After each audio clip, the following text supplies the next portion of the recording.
So I have the pleasure to kick off our first panel today. So despite the recent technology advancements and direct air capture industry is still in its infancy. Developing large-scale DAC facilities capable of removing gigatons of CO2 requires technology investment, supportive markets, and will require work from both governments and the private sector. Our first panel will explore such strategies to accelerate the scale-up of direct air capture technology and opportunities to advance the industry. It is my pleasure to introduce Eli Cain, Program Manager of the National Renewable Energy Laboratory, to moderate our first session. Eli? Thank you, Jack. You'll hear more from me in a minute, but I'm going to let our panelists introduce themselves first. This is the first roundtable, Commercialization Pathways for Direct Air Capture. Very close to the work I do at the National Renewable Energy Laboratory. With that, I'm going to pass it over to our first panelist for an introduction, Anil. Sure.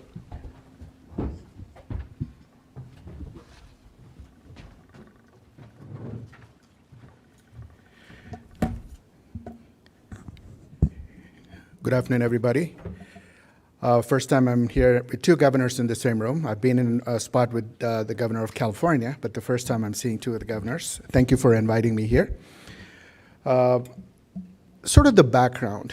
Me and then I presume several people in the room know about the California Resources Board.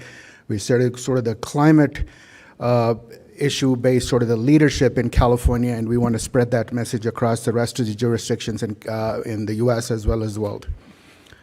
My background, I spent 13 plus years in the low carbon fuel standard, and I just took upon this promotional opportunity to look at two specific bills in California legislature. One is SB 905, which is basically carbon capture and sequestration and carbon dioxide removal. And the second one is AB 1757, which is the nature-based strategies.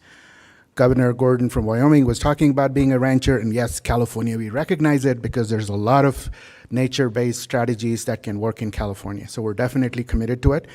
This team was essentially set up to basically move forward with SB 905 and AB 1757. I'm the first hire. I have two managers that report to me, and we're still staffing up. So anybody here, no students in the academic community, feel free to reach out to me. I'll try to keep this simple and not try to take up time. There's enough of the discussion around the panelists. So I want to sort of highlight California's perspective on climate and other impacts. So the 2022 scoping plan, AB 32 is the Assembly Bill 32, which essentially sets how California will decarbonize. In the early parts, the first couple of iterations were essentially looking for 2020 and 2030 targets, but the 2022 scoping plan essentially is focusing on 100% sort of the decarbonization of California's economy. So by 2045, California should be carbon neutral. And that's when we talk about, let me go to the next slide. So this is where we have a multitude of assembly bills and other initiatives in California that is looking to get to the carbon neutrality, but using different initiatives and policies. AB 1279 is the one that is looking for carbon neutrality by 2045. And this is the important part in here is we have looked carefully at how to decarbonize California's economy, and the outcome of that in SB 905 and the AB 1757 is the traditional approaches to emission reductions will not get us to carbon neutrality, which is why we're looking for these active carbon removal as the additional strategies to get to carbon neutrality. So CARB has existing, CARB is California Resources Board, so apologize if I throw out that acronym. CCS protocol for permanence certification allows crediting for the CCS and DAC projects in the LCFS. Later on in the panel, there'll be questions about incentives, and definitely the low carbon fuel standard, one of the successful programs in California, is providing crediting for a lot of these carbon capture projects. Need to start today to deploy scale in the, to basically get to the point in a decade. These projects don't happen next day or next year, so that's why we want to get started today. Science-based role of carbon dioxide removal. Just as I said a minute ago, CDR can also help address legacy emissions in atmosphere. This is mainly to deal with, there are some categories of emissions that are hard or absolutely possibly no limited, no GHG abatement options. So we can't get to carbon neutrality unless we explore active removal of carbon dioxide from the atmosphere. CCS technology has been demonstrated and in use across US and Europe. It's a proven technology to support low and zero carbon energy supplies. And carbon dioxide removal called for by hundreds of scientists in addition to reducing emissions, and we need both. Policy base, again, I understand that we're not actually investing money as project developers, but California is providing the signal to the community to look for how can we decarbonize and what can California do to be at least a leader in this space as well. Governor Newsom has called for 20 million metric tons by 2030 and 100 million metric tons by 2045. As I said, when I started, the 2022 scoping plan showed the need for CCS and carbon dioxide removal to achieve AB 1279 targets. The Inflation Reduction Act provides significant ongoing federal incentives, and California is looking to provide stacking of LCFS and other credits in California to provide the additional financial incentives. The federal proposed power plant rule includes CCS and nature-based solutions, which is the other part of the carbon dioxide removal, is also an integral part of California's march towards decarbonization. I think that's it. I didn't want to put too many slides in there. I didn't want to take up too much of them. Anyway, one of the primary reasons, everything came to me just last week, middle part of last week. If you understand government bureaucracy, you have to go through approval for traveling out of state. I had to do it. My primary reason was to, for a long time, 13 years in the low carbon fuel standard space, I know a lot of the stakeholders. When I looked at the attendee list, I actually had very little knowledge of anybody. So I wanted to really come here and talk to people about saying, hey, I manage the team that looks at CCS and nature-based strategies in California. The California Resources Board is at the forefront of California's decarbonization. So you know me by face. Feel free to reach out to me as we have questions. I will definitely inform you about progress in California, the initiatives, the discussions, as we move towards regulatory initiatives towards, we already have the CCS protocol, but we're looking for DAC protocols and some of the others in place as well as for nature-based strategies. So feel free to reach out to me, and thank you again for inviting me. I'll leave it here for now, but we'll have more time on this questions. Yeah, thank you so much. I'm going to let Max introduce himself. Hello, everyone. I don't have slides, so you can just stare at me instead. I'm Max. I lead commercialization at Heirloom. We are a direct air capture technology company and project developer based out of the Bay Area. So you have a couple of California folks here, although I did grow up in Boulder, so nice to be home to talk about this. Yeah, it's the first time I'm here for work. It's a little weird. So we are doing exactly what Anil just described. We have, of course, this enormous challenge ahead of us in climate change to massively decarbonize our entire economy. We also have to remove an enormous amount of CO2 in order to achieve any of our climate targets. And so we're building a direct air capture technology that helps with exactly that. We capture CO2 directly from the air, we produce a pure stream of CO2, and then we store that safely, very, very deep underground. The way our technology works is quite simple. We use one of the most abundant commodities on Earth, limestone. It also happens to be the largest store of CO2. It's calcium carbonate, calcium and CO2.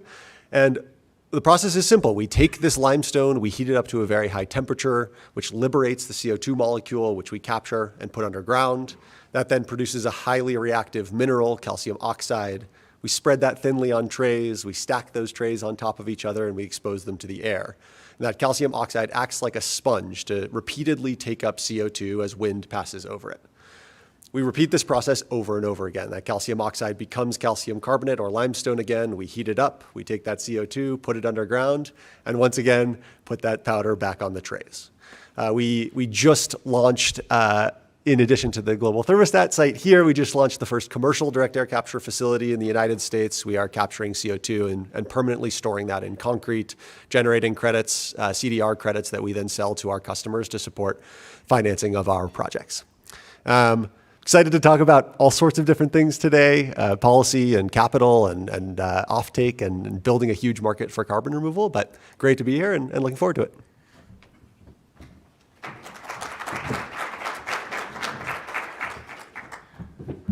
Amazing. Thank you both. I'm just going to quickly walk through the work I do at the National Renewable Energy Laboratory and explain how it ties into today's panel. So at NREL, I manage a $115 million CDR funding program broken up between 4 different opportunities. We have the Direct Air Capture EPIC Prize, Direct Air Capture Pre-Commercial Technology Prize, both of which we've been running for about a year, the CDR Purchase Pilot Prize, which we launched this past fall, and then coming in FY24, we have the DAC Pilot Prize, which I can talk a little bit more about. And these programs are really designed to be mutually complementary funding opportunities covering almost every TRL, starting with the DAC Pre-Commercial Technology Prize, working its way up to the CDR Purchase Pilot Prize, really designed to touch every facet of the CDR ecosystem. And I'm going to start with the DAC Pre-Commercial Technology Prize and really talk through the logic behind this one. And the first part is, as you know, and the reason we're here, this industry is still very new. In fact, the vast majority of suppliers in the industry have yet to sell 1,000 tons. And we need lower cost options out there. Only 4% of CDR purchasers are willing to spend between $750 and $1,000 per ton. We've seen great improvements in reducing the cost of DAC, but we need to go even further. So clearly there's a need to support low-cost, novel DAC solutions. And that's what our program does. Funded by the Office of Fossil Energy and Carbon Management and run in collaboration with the National Energy Technology Laboratory, we're giving money to novel DAC pathways that have a potential to go under $100 per ton at scale. We've already given money to these 7 teams across the country, some of which you may know, some of which you may not, but they are working through our program, gaining money as they validate their technology. However, you also know it's really hard to start a business in the United States. According to the Bureau of Labor Statistics, nearly 50% of businesses close within their first 5 years, which is why we've also launched the Direct Air Capture EPIC Prize, which gives money directly to incubators and accelerators that develop programming for direct air capture startups. We have $3.7 million, and we've given 13 awards so far, with more coming later this year. Again, spread across the country, these teams have developed programming specifically to help direct air capture startups succeed. Now, the main program I'm running at the moment is the CDR Purchase Pilot Prize, which is the first time ever that the US federal government is buying CDR credits directly from the private sector. This is an unprecedented initiative to have the US federal government be a customer of CDR credits. We're open to 4 pathways: DAC, bikers, ERW, and planned and managed carbon sinks. We have $35 million in awards available. And there are kind of 3 main objectives for this program. As you can imagine with the title, the first is to actually pilot what a purchase program looks like. The next is market validation and development, and the last one will be MMRV. Now, as we all know, if we want to get to gigaton scale of CDR eventually, we need to start implementing smaller scale projects today. The same is true for funding programs. If we want to get to large scale government purchasing, we need to start on a smaller scale, and that's what my program does with $35 million. Because we need to learn things like how to design purchase agreements for the government. If you talk to any of the project developers out there, everybody wants more money and more time. But the reality is both those are finite resources, so we need to understand the best way to develop the market while also catalyzing the market. Now, the next objective is market signaling and market validation development. We want to signal to the market that high-quality CDR providers exist today across all technological pathways. And we want to develop that market, not only by purchasing $30 million worth of credits, but also by working with private buyers. In fact, one of the evaluation criteria for our program is the ability for competitors to gain additional external buyers by leveraging DOE's money. And the last one is MMRV, a topic we'll talk a little bit more about today, but we really want to help establish clear, consistent evaluation criteria for looking at MMRV providers. I know this audience especially will be interested in the DAC Pilot Prize. Unfortunately, I can't say too much about it. We're launching it later this year. What I can say is it's going to be $65 million designed for first-of-a-kind DAC pilot facilities in the United States. If you guys have questions, comments, feedback about these programs, please come to me. Please let me know. I'd love to talk to you. And I'm also very excited to moderate the panel with the two speakers you heard from before. With that, I'm going to get to the first questions. Do these mics work? Yes, yeah. Okay, can you hear me? As I alluded to in my comments, the DAC industry is still relatively nascent. So I would love to get both of your perspectives on the current state of the technology. And let me start by just saying, where do you think the DAC industry is currently? I'm going to leave it broad intentionally. Go ahead. You probably better at that. Yeah, so I think you are right. The direct air capture industry is at a relatively nascent stage, but we are very much at a transition point from pure lab scale R&D to project development, as demonstrated by a number of different projects that have been recently deployed in the US and around the world. I think the transition we are making is one from investment into pure technology development into large-scale infrastructure, figuring out how we set up the scaffolding that enables us to grow from hundreds of tons or thousands of tons to tens of thousands and hundreds of thousands and millions of tons that we need over the next decade plus. I think there are a bunch of different areas that need support here, and really I'll touch on a couple of these that I think are especially important as we start to move into this world of project development. There's three things that we feel pretty strongly. The first is we need to develop really rigorous methods for transport and storage of CO2. There's no direct air capture without storage. We need to put CO2 somewhere permanently. It has to be managed safely. We have to do it with broad community support, and we have to figure out how we do that as an industry. We also need to figure out how to deploy a huge amount of renewable energy, of course, to decarbonize our grid, but direct air capture requires energy necessarily, and so we have to figure out how to power that with low carbon electricity sources.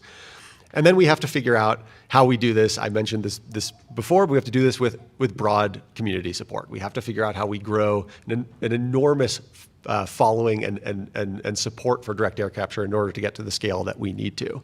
So I think we're at this transition point, a very interesting transition point that really has a huge amount of opportunity, but lots of barriers ahead of us that we need to start resolving today in order to figure out how we get to scale as quickly as we need to.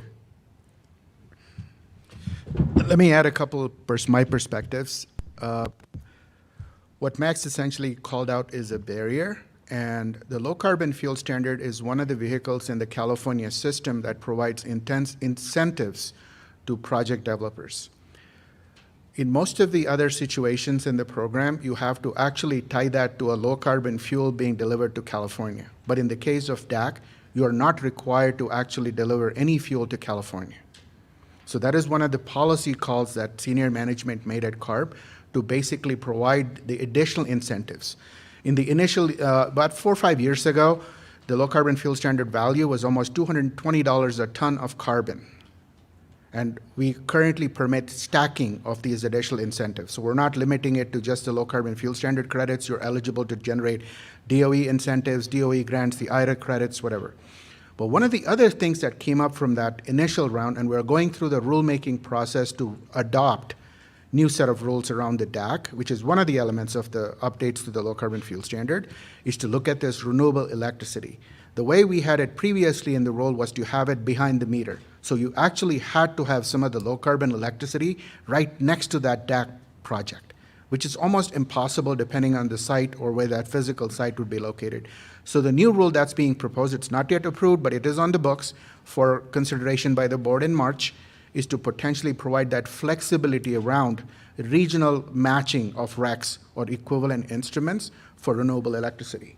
So that's one of the provisions that's being looked at. So the state is really at the forefront of trying to incentivize DAC. We understand that it's a chicken and egg problem where people say, hey, we want the technology, but then where are the investments coming in? So if you're able to get these projects, go up to some of the, you hear about the JP Morgans and some of the other folks here, you can tell them that if you're able to sequester this amount of carbon, this is the value you would deliver from the California program. So that's an additional add-on to that project. So essentially, we're trying to innovate our program to get to a point where we firmly believe, senior management firmly believes, the governor firmly believes in this technologies to get to decarbonization, and we're trying to do our best. The part where I discussed about the renewable electricity match, that was based upon stakeholder interactions. We had several stakeholders come to us and make the case for saying, if you have this behind the meter, these projects will not move forward. So we're hoping that once it's in the books, we will have more interest. We can't really create technology from a government agency perspective, but we can foster innovation and technology and try to get from sort of lab and bench scale to commercial. So let me leave it at that and let's go on. Yeah, no, amazing. A lot to unpack there. And maybe let me start by saying, you mentioned kind of this inflection point for the DAC industry as we transition from lab scale to commercial scale. Can you help me unpack some of the challenges the DAC industry faces in that transition?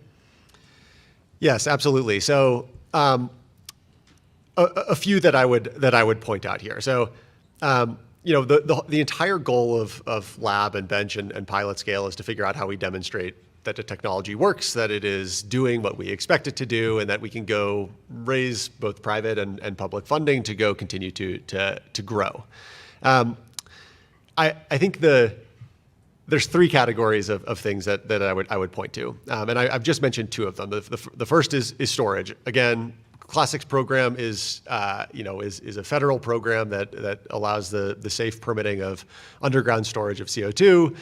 We need to figure out how to accelerate permitting of Class 6 storage. We need to figure out how to encourage more states to take on primacy to permit their own wells, obviously something that Wyoming has done and is hugely impactful, as demonstrated by their ability to permit wells more quickly than any state in the United States.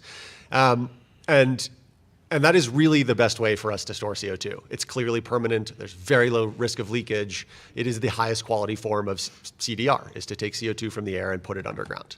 So that's the first piece. Second piece is renewable energy. What Anil was just talking about, sort of flexibility around how we think about renewable energy, whether it's a combination of behind the meter, virtual power purchase agreements, regional matching of renewable energy credits, a huge unlock for the industry as well. The other piece I would point to, which is probably the most important transition as we go from pilot and lab to commercial scale, is the commercial word there, which is we have to build an industry around this. We have to figure out how we build a huge market for carbon removal.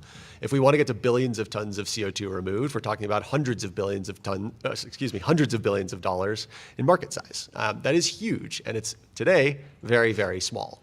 And so finding ways that we can develop markets that provide investors with the assurances that they need to help us develop projects, invest in projects, unlock non-dilutive capital in the form of debt and project finance, give us stable long-term revenue streams that are predictable, that we can then pump capital into these projects and actually start developing them. That's a big, big missing piece right now. It's at a very nascent stage. All of the actors, except for CARB, for the most part, and I suppose it's very, very soon here, the DOE, are voluntary. And so figuring out how we continue to develop those markets, continue to develop compliance markets and government procurement programs, find ways that we give really, really predictable cash flows to projects to encourage investors, encourage private capital to come into the industry and start to build these things at meaningful scale. When we think about a 1 million ton per year facility, that's billions of dollars of capital that we need to put to work, and we have to have this sort of marriage of private and public worlds in order to make that happen. Let me add a couple things here. I will give an example of the CCS space, and it probably is translatable to the DAC space. This was a few years ago that Red Trail Energy came to us, and I can discuss that because it's in the public domain, that they wanted to tie CCS to a corn ethanol plant to get to the carbon reductions. And one of the instruments that's available in the rule in California is what we call I'm trying to think about the exact word. It basically is providing certification in California of a project that is not in place yet. So technically, Red Trail Energy came to us and said, based upon our design, okay, it's a design-based pathway application. We are capable of reducing this by about half of the carbon footprint of the ethanol plant. So if your ethanol plant has a carbon footprint of 70, we will get it down to 35. What California did is to put that out into the public as a stamp of approval from California. I've had a lot of requests come in, but this was one of the initiatives we took to basically get to the fact that we're telling the industry that California is open to the CCS space, and we're willing to take our chance on commercializing. So this was an opportunity and a messaging to the community that yes, if you come with the project with these certain design specifications, you will be able to generate 35 units of credit for, I don't want to say 35 units of credit, but so many tons of credit that the project was claiming to be. And right now we have several applications that are in the California review that will hopefully go, for certification in the next 2 or 3 years. So there's a lot of them that's ongoing, but really what I wanted to talk about the messaging when you're going from lab scale or pilot to commercial is sort of that messaging, because when you're looking for investors, the primary reason the stakeholder came to us was investments. They wanted California to give them that stamp of approval. So the first thing was sort of that. The second thing I wanted to bring up is regulatory certainty. If you look at the low carbon fuel standard, the reason I bring that up was that was my life before I came into this carbon management space. There was a lot of uncertainty in the initial years because there were lawsuits that challenged the program and so on, but we were successful. So this is why I want to call up that California, when we have a CCS protocol, I'm seriously looking at a DAC protocol down the road when I have my team in place. We're looking at regulatory certainty for the industry, saying that if California is going to approve this project, you know that with certainty, these are the requirements that the project developer has to fulfill and meet. So that's another part that I wanted to bring up is that's a challenge, and I welcome everybody here to come to us with thoughts around how to frame some of those protocols for DAC and new emerging technologies. And I don't want to close this by just saying DAC and CCS. SB 905 essentially is open to other technologies that look at the carbon dioxide removal. Yeah, amazing. And I know we have an entire roundtable dedicated to this later, but Heirloom did just open up a commercial facility in California, and I have Max cornered. So I want to talk about community engagement. How do you guys approach community engagement? What are the key pillars? What were your lessons learned from going through that development? I'm going to kick it to you. Yeah, it's a great question, and a very, very important one. It's one that, as we think about scaling a new industry, we have the opportunity and the obligation to get right. We are building a new asset class. These are infrastructure assets. They're large, they're industrial, and they are in the places that people live. So I'll answer this in sort of two ways, actually. We just opened our first facility in Tracy, California, in Central Valley, and we are planning a facility in Southwest Louisiana as part of the Direct Air Capture Hub program from the Department of Energy. We've spent an enormous amount of time on community engagement, starting from the very, very beginnings of site selection, meeting with policymakers and local community groups and environmental justice groups to understand hesitancies, concerns, to understand who is excited or not so excited about direct air capture, figuring out ways that we can help people understand what we are doing, how we are different from potentially from some of the past industry that has existed in these places. And our goal is to figure out how we develop really robust and long-term partnerships with communities, because these are assets that last, in our case, 25 years. And so it's not something that we're just putting there for a couple of years and then it disappears. It's something that will be in these places physically for a very, very long time. So, for us, key learnings were really varied depending on whether you're in California or Louisiana, which is not surprising. People are different and have different needs in different places. And so, one of the things we found in California was there's a lot of concern around local pollution from heavy industry and understanding what the impacts of our facility would be. And so one of the things that we've committed to do is we use powdered mineral, which can cause particulate emissions. So we've committed to sensorizing our equipment. We measure particulate emissions everywhere within the bounds of our facility and outside of our facility, and we report on those publicly to the community. We have a community engagement council that allows us to appoint different members of the community to give us regular feedback about the facility, about how we are operating. We give regular tours to the community to help them understand how the technology works. And we're committed to continuing to do that and having an ongoing dialogue throughout the life cycle of our facilities. Similar in Louisiana, we've done the same thing, though that is much earlier stage, and we've not yet started construction, but still engaged with 100 plus community groups to understand the differences in opinions there versus a place like Central California. And so it's been a really eye-opening experience for us. I think it will foster trust in the communities that we hope to deploy, and especially as we think about not just one facility, but 10 and 100 and 1,000 throughout the United States. We have to figure out how to get this right and be responsive to the communities that we're in. I'll just say just a couple words here.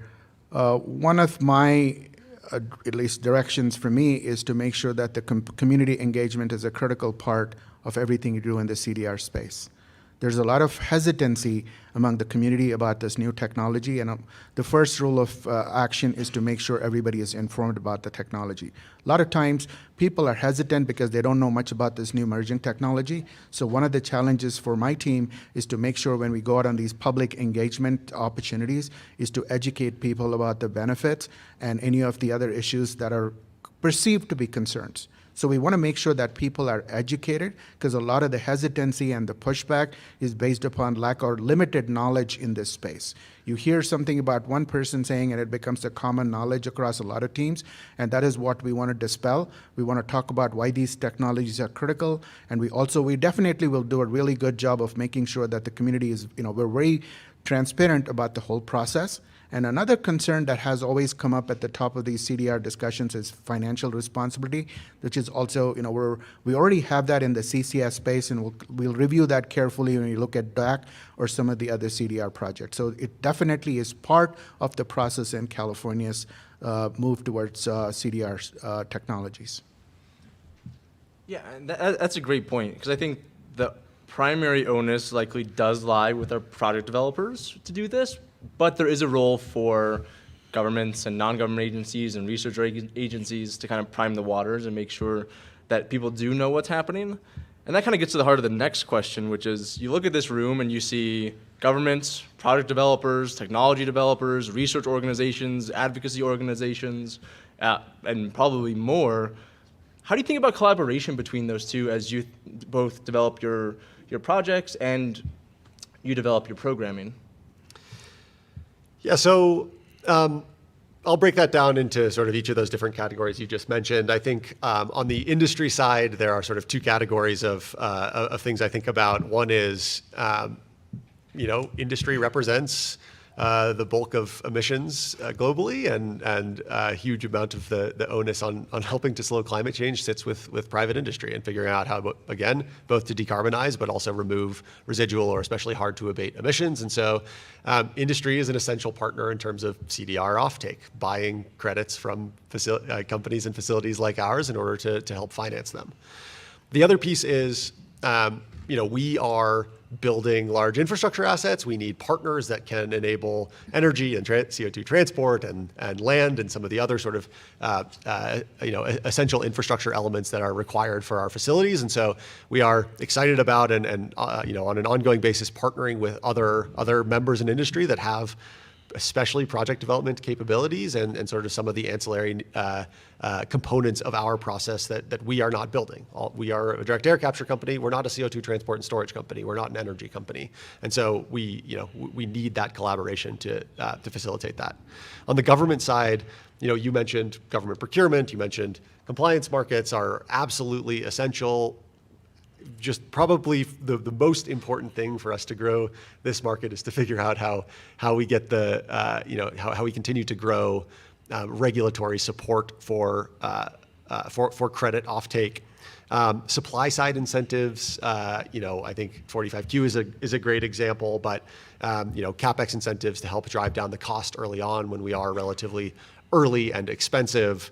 And then the other one I would point to is actually around community engagement. As part of the Direct Air Capture Hub program, we've been working very closely with the Department of Energy and actually Arizona State University on our community engagement programs. We've been working with local organizations and universities as well, and it's been a tremendous help for us to have a local perspective, to have third-party perspectives, independent views, to be able to have not just a project developer sitting up in front of a town hall talking about what we're doing, but instead third-party validation or third-party translation of some of the concerns of the community. And I think there's a huge role to play there.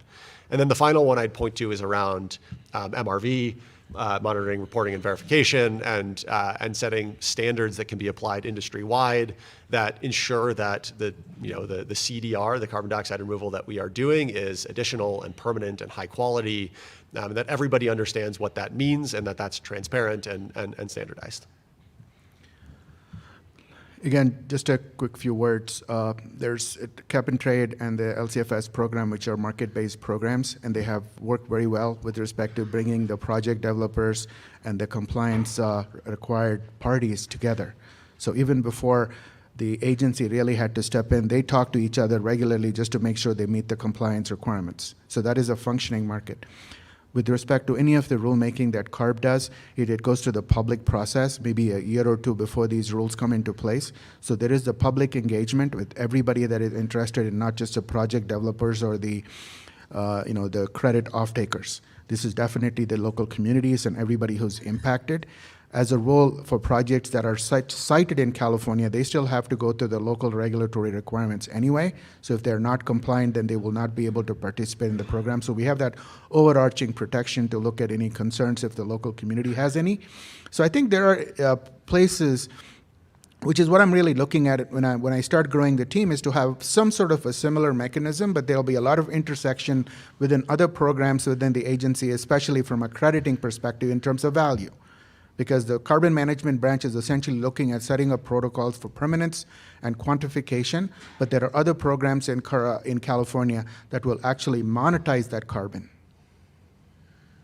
I actually want to raise one final one, which is a hugely important one, which is workforce development.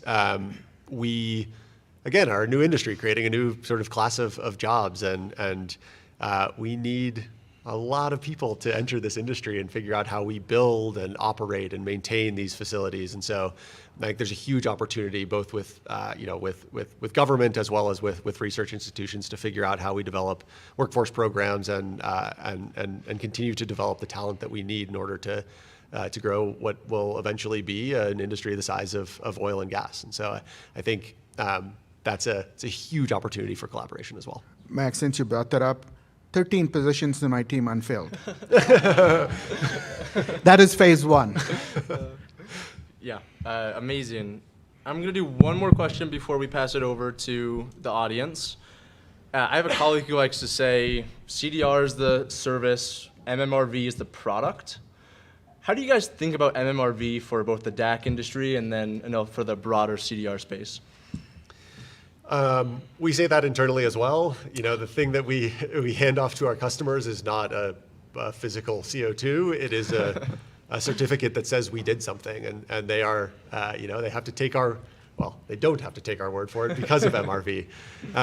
So MRV is really the cornerstone behind all of CDR. It is, again, monitoring, reporting, and verification. This external third-party independent validation that we have done what we have said we have done, and that the climate benefit associated with that is real and quantified.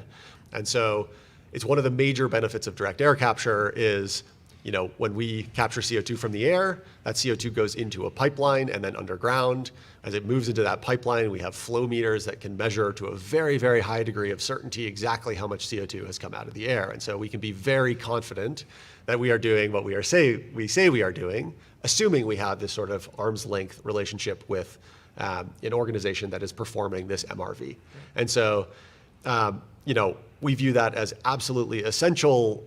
We are going so far as to work with a third-party MRV organization that installs their own sensors on our equipment, that measures CO2 flows, that measures our energy use, that can validate that we are saying the thing that they see as well, and again, give confidence to our buyers, to the public, to investors that this is the real thing that we are doing, and help value it.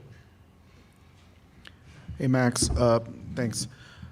Just a quick word before Eli goes out to the audience. The Cap and Trade program, which is the primary one for the decarbonization in California related to climate change, there's been the mandatory reporting verification requirements for almost a decade now. It was mainly brought on by the industry saying that we needed certainty that these instruments actually exist. The LCFS program, on the other hand, has had it for about 3 years, again brought on by the industry requirements for certainty. The CCS projects currently under review by staff are going through that monitoring, reporting and verification requirements, because once they are in place and permitted, they would have to go through that process on an annual basis. So we already have the instruments and the processes in place to ensure that the market was actually requiring it, and we have implemented them in place. So the first one for the cap and trade program took a little bit of time after it matured. Implementing that into the low carbon fuel standard was a much shorter timeline, and I think when we go into the CDR space, it'll probably be informed by the two major programs that we have a lot of experience with, third-party verification. And again, let me say that it's third-party verification and not CARB staff. Okay, maybe let's pass it over to the audience.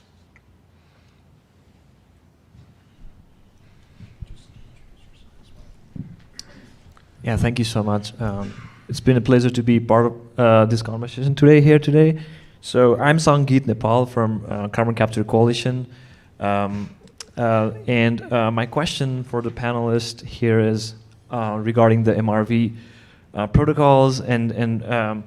So we've been seeing a lot of uptake agreements from the private sector, which obviously giving a lot of market signals for DAC developers. And there are also many different methodology and accounting framework for accounting the DAC credits. So one of those is obviously low carbon fuel standards protocol, where it relies on the California grid model, and similarly the DOE's recent CDR purchase pilot price. It sort of like directs towards the FECM best practices for LCA. There are also some other frameworks coming up. Climework has published one of the methodology with Heirloom. Climework has published one of the framework with DNB on the same. So there are a lot of different methodology and frameworks coming up. So my question for the panelists is it a high time that we sort of like have a consensus and build on one universally accepted, at least in the US, protocol or methodology, so that we can have this apple-to-apple comparison for any DAC credits in the country and sort of define it as a commodity to build a market? Let me just say, I think when, at least on the low carbon fuel standard, when we set up the standards for verification, the expectation was many of the other states would embrace them so we could have a harmonized standard across the US. It's been a little bit of a challenge to get, except we have Oregon and Washington on board now. So I think if some of the other states, there's been discussions around some of the other Western states here, as well as in the Midwestern states that have looked at similar policies. So once they get their traction, then we can think about more of a harmonized approach. The cap and trade program in California has exchanges with Quebec on its program. So hopefully if more and more jurisdictions begin to embrace this, then we could have some of a sort of a harmonized value or calculation and quantification of credits onto the same metric. It just, it just takes a little bit of time. And then also the investors as well as the end users as to which entity they trust with respect to the credits. Yeah, I mean, I have a similar answer. I think it would be amazing to have a harmonized standard and methodology. The EU is about to come out with their own. I think there's a bunch of people in this room that might be able to think about how we might harmonize MRV for direct air capture. So potentially a very good topic of conversation. As a developer, our perspective is we're going to choose the most rigorous of those with the assumption that that's sort of where the world will go, and we want to make sure that our initial facilities operate under the most rigorous standards, so that we don't get left high and dry when that does change. But yeah, I mean, I think there is a huge opportunity to do that. It would give a lot more confidence to us as developers, to investors, to customers, to figure out how we standardize across the board. I think you probably have some thoughts about that as well. Yeah, I mean, I think currently right now, we're not thinking as much as homogenizing the standards as quality control on the standards. So what we'll do is we'll kind of take top of funnel universe of MMRV providers out there, apply a consistent criteria against which we will select against, and then probably in the next year or so put out a list of MMRV providers we think are doing so in a really scientifically robust manner. That's kind of the extent to where we'll go. What that'll do is tell the industry, these players out there are doing this in a way that you can believe the results. And I think that type of market validation is really needed, because there are a lot of players out there who are doing it well, but there are also a lot of players out there who are new and still developing the science. So that's kind of where we see our role, is that validation side of the house. Let me just put one last part in there. At least in our programs, we try to be as transparent as possible. So maybe that's an opportunity for other people getting into this space, not to just put out a number there saying, okay, this is the value of your crediting or the instrument. It basically call out how do you do the quantification and what is your protocol for these DAC projects in terms of credit generation or CO2 sequestration. So I think those are important factors to be very transparent in the process and not just put out an instrument that you can actually sell to the market. And if you have a question for the panel, please raise your hand so one of WGA's staff can find you.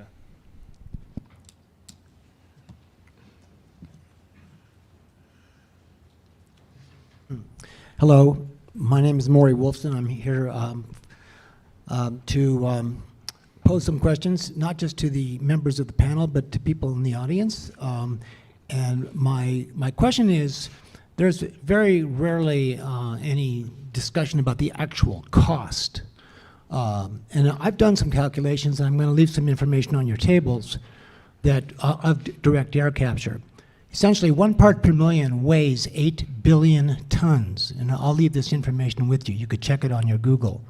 8 billion tons for 1 part per million. Now, let's say that we achieve this $100 a ton, which is the universal goal by the year 2032, to get to $100 per ton. Now, let's just do the math. 8 billion tons times $100 per ton. That's $800 billion to move it from 422 parts per million by 1 part per million to 421. You could read thousands of articles about direct air capture, and one thing you'll find every time is that there will not be transparency about the actual cost of direct air capture. We've got real problems to solve, and direct air capture is a massive distraction. So I'm going to leave some information on your tables, and I'm happy to meet with anybody here to discuss this. Thank you.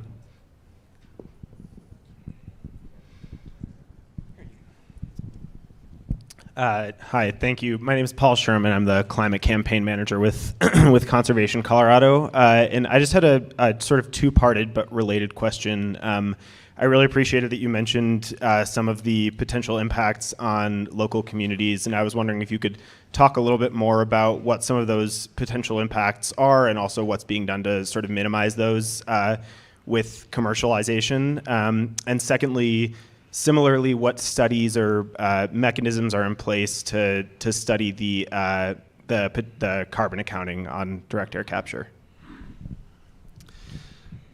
Yeah, so I can just share a couple more specifics. And interestingly, we went into our initial community engagement sessions feeling like, or assuming that we would be talking about a lot about the sort of perceived negative impacts of our projects.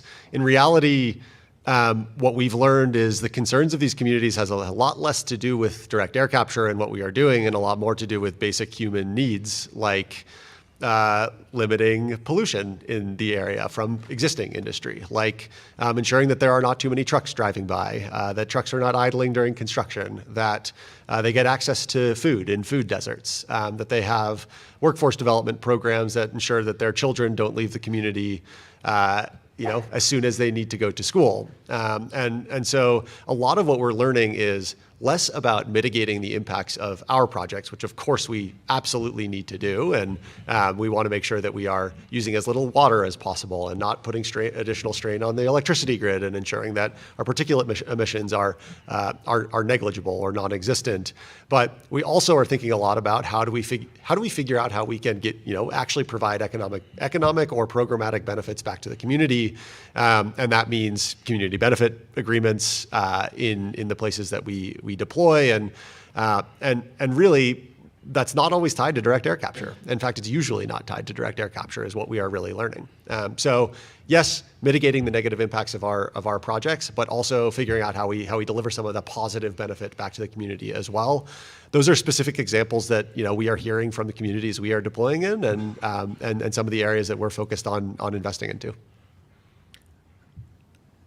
Let me add to what Max said. The other part is education, because some of that is perceived to be because they're not fully informed about the project, its benefits, and some maybe potentially near term they're concerned about, as Max said, about truck transport of either for construction or CO2 down the road. So these are all questions that come up.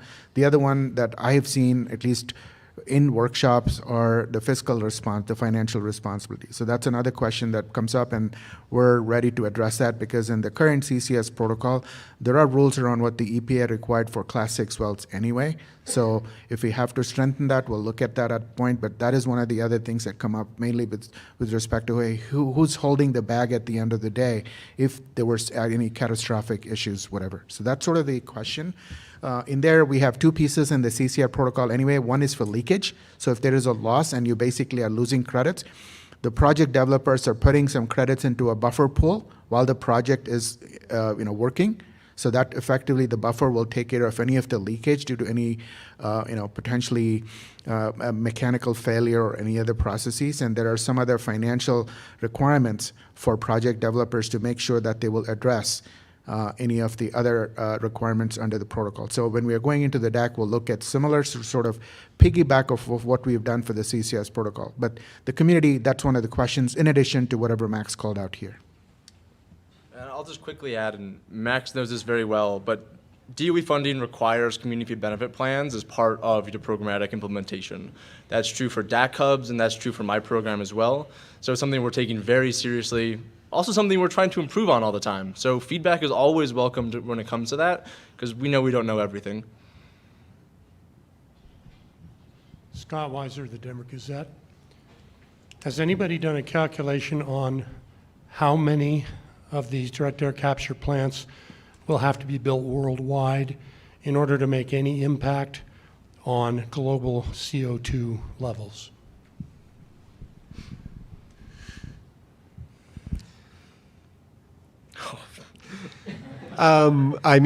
What I can say is, IPCC has suggested that in order for us to achieve 1.5 degrees, to limit warming to 1.5 degrees, it is likely that we will need to deploy somewhere between 5 and 10 billion tons of removals per year by 2050. That can be a combination of permanent removals. Direct air capture is one of those pathways. The number of facilities depends on how big those facilities are, but it's really in the realm of billions of tons per year. But yes, lots and lots of studies, hundreds of pages on this one.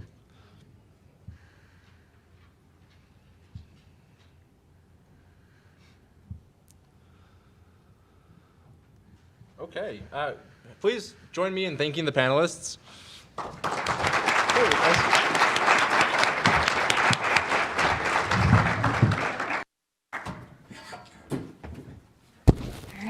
Thank you, Eli and Max and Anil. We're going to take a quick break before Roundtable 2, so we'll be back in 10 minutes.